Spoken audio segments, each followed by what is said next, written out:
Alright, welcome to the world of motorcycles. It's time for you to choose your first motorcycle. When choosing your first bike, there's hundreds of options on where to start, especially if you live in the USA, where there aren't any restrictions on what you have to start on. Hell, if you live in the USA, at 16 years old, you can start on a twin-turbo Hayabusa and take your learner's permit on it. But let's assume that you've made the responsible decision to not do that.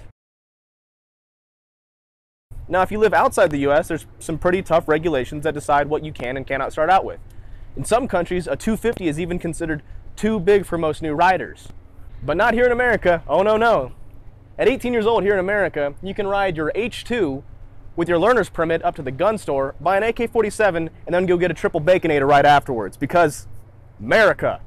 But let's say that you're looking for something, I don't know, absolutely less batshit insane for your first bike. Today, WOW has lent me 4 motorcycles that I consider to be the absolute perfect starter bikes, and we're going to put them to the test and decide which one works best for you. Before we look at each bike individually, let's see what bikes we're looking at and what they offer. Up first, we have the 2014 Kawasaki Ninja 300 ABS. The Ninja 300 features a 296cc inline twin, which boasts a whopping 39 horsepower and 20 foot-pounds of torque, which thrives off a 4.5-gallon gas tank. The Ninja weighs in at 387 pounds. Up next, we have the Yamaha R3, which features the larger 321cc parallel twin, which produces around 30 horsepower and 20 foot-pounds of torque, and features a 3.7-gallon fuel tank. The R3 also clocks in at 368 pounds. Up next on the list is a 2015 Honda Cbr300r ABS model. The CBR comes equipped with a 286cc single-cylinder engine, which produces around 30 horsepower and 20 foot-pounds of torque. This ABS model weighs in at 364 pounds, but the non-ABS weighs in at 357 pounds, and comes equipped with a 3.4-gallon gas tank. And finally, we have the 2017 Hyosung GD250r, which features a 249cc single-cylinder engine that produces around 20 horsepower and 20 foot-pounds of torque, weighs 356 pounds, and also features a smaller gas tank at 2.9 gallons. Now, the popularity of the 250cc sport bike is uncanny, despite the fact that until recently that these bikes have essentially remained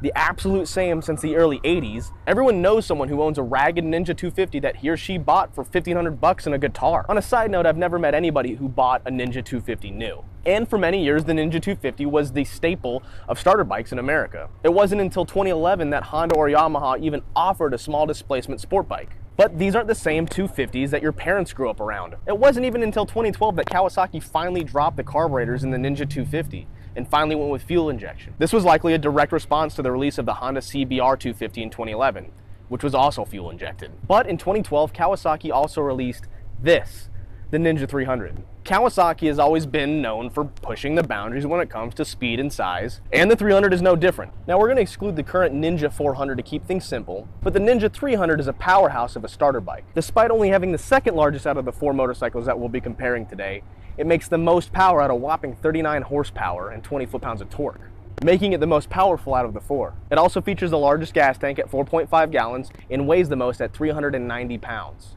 Personally, I really enjoy the styling of the Ninja 300 out of all of the bikes, and when it comes to overall practicality, the Ninja 300 seems to make the most sense, at least on paper. Now, moving on, we have to take a look at the Yamaha R3. The R3 features the biggest engine out of the 4 with a 321cc parallel twin, which boasts around 30 horsepower and 20 foot-pounds of torque. Now, the R3's production began in 2015 with no predecessors, making it the absolute newest of the designs. I've always wondered why it took Yamaha so long to offer a small displacement sport bike, and frankly now I wonder why they even bothered. And not because the R3 isn't a great option for beginners, as a matter of fact it's just the opposite, but it just seems like such a strange time to start building beginner bikes when your company is known for one of the best sounding performance bikes of all time. But how does it compare to the other bikes in its class? It offers a slightly smaller wheelbase than the Ninja 300 and about 9 horsepower less, despite it having a larger engine. Now, 9 horsepower might not sound like a lot when talking about leader bikes, but that's a whole grom's difference between the two. Now, since we're on the talking point of sensibility, there is no escaping a Honda. This is the pinnacle of sensibility when it comes to motorcycles. The CBR300 has been in production since 2011, and in 2015, Honda began the production of the CBR300. There are 2 options when looking at the CBR300R, regular or ABS. ABS obviously meaning anti-lock brakes. Now, ABS is becoming the norm when it comes to motorcycles, which makes this an even more sensible and safer option for a beginner. Not to mention how reliable Honda has become over the past decade or so. In a simpler fashion, the CBR comes with a 30 horsepower single-cylinder engine, unlike the other 2 bikes that we've shown so far, which both feature twins. The Honda also weighs less than the R3 or the Ninja at 360 pounds, or 357 pounds if you go without the ABS. Honda also claims an insane 60 miles per gallon out of the CBR, but realistically, all the bikes that we're looking at at today have been reported about the same. And last but certainly not least, we have the Hyosung GD250r. Yes, this is the giveaway bike, which the winner will be picked at the event we have this coming Sunday, by the way, just to let you guys know. Hyosung is growing in popularity and quality, and their GD250 is no exception. It's the lightest of the four, but also features the smallest engine of the four. With all things considered, it's definitely the underdog here. We're comparing this little 250 to these big dog 300s, and despite being 50 cc's undercut, it only makes about 200 horsepower less than the CBR or the R3. I've talked about this several times, but the Hyosung is definitely the fastest 250 sport bike out there right now. So we decided to compare it to the bigger 300s to see how it stacks against the odds. Now it has the tallest seat height, the smallest gas tank, the shortest wheelbase, and the least power of all four. But it also has the highest rated fuel economy and puts out just as much torque as any of the other three bikes. Not to mention the fact that you can buy one of these brand new for just over $4,000. But here's the kicker.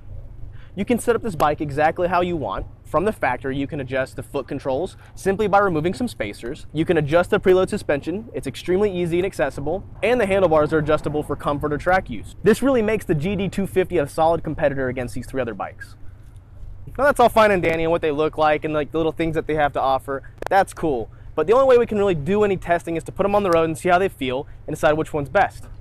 From the start, I had my heart set on the Ninja, thinking it was going to be the best of the four. On paper, it's got the power and the numbers that matter. More fuel, more speed, and blah blah blah blah.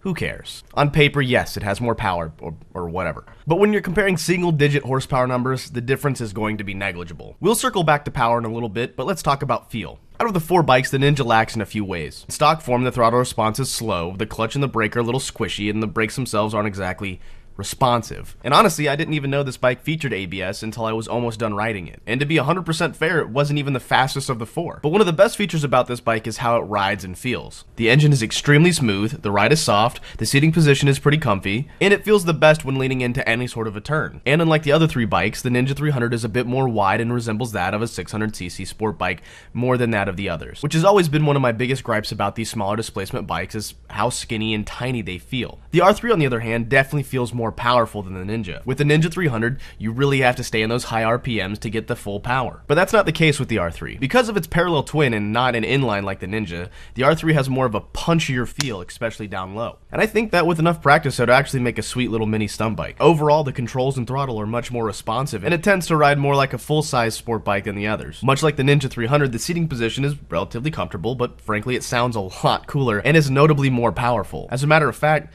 the R3 was the fastest of the four. The CBR300, however, isn't like the other two in most aspects. Notoriously, Honda has somewhat awful stock controls. It doesn't matter if you ride a Grom or a CBR1000, they all feature this sloppy, squishy clutch and front brake, but not this. Not the 300. When I rode the CB500, I was disappointed in how much the bike shared with the Grom. They even shared the same speedometer, but the CBR300 feels 100% like its own bike. It wasn't the fastest, and it wasn't the most aggressive bike to ride, but it was the most comfortable. The seating position is perfect, the controls are smooth yet responsive, and it's beyond rideable. And to be honest, I really enjoyed riding this bike a lot more than I was expecting. And finally, we have the GD250r.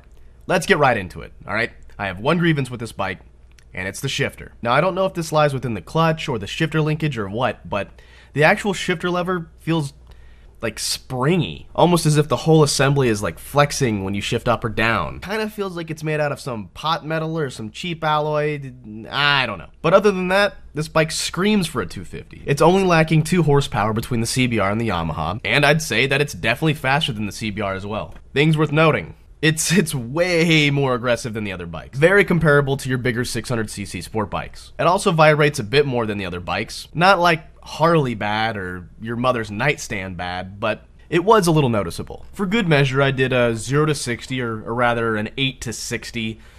First up was the R3, second the Ninja 300, third the 250, and fourth the CBR.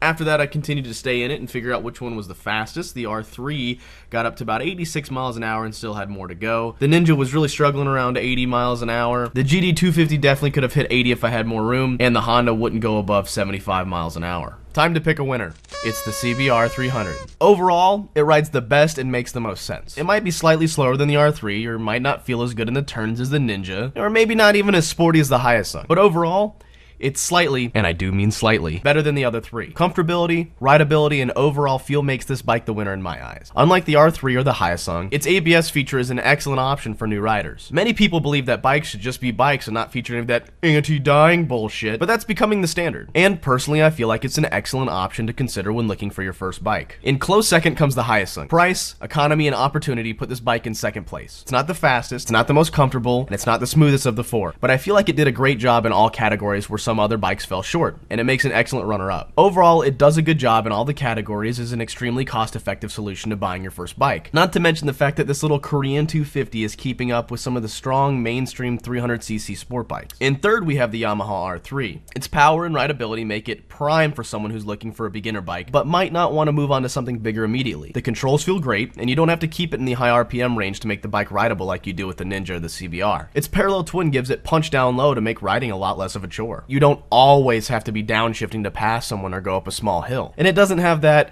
"we cheaped out of this bike because you'll just buy something else in 2 months" feel that the Ninja has. Which gives me a perfect segue to the last place of our starter bike showdown, the Ninja 300. Just because it's last doesn't make it the worst. As a matter of fact, all these bikes are exceptional options when it comes to choosing your first bike. Seriously, I would recommend any of these four. Having to choose a winner is a real challenge because all of these bikes performed way better than I could have even predicted. The Ninja also features ABS like the CBR, which I've said before is an excellent feature, and it does sit much wider like a full-size sport bike. But it has an overwhelming feeling of "we cheaped out," which is so unlike Kawasaki. It's like Kawasaki knows you're gonna sell this bike in a few months to bump up to that ZX14, because mama didn't raise no bitch. Now, if you're choosing your first bike, there's a lot to consider. Right now, there's a stigma associated with beginners that if you don't begin on a leader bike, you're bitch. And it's important to remember that everyone's different and where they start is different. And just because you have friends that's first bike was a Turbo Busa doesn't mean you have to as well. Remember that when choosing your first bike, it's important to pick something that's reliable, it's something smart, something that you can learn the road with,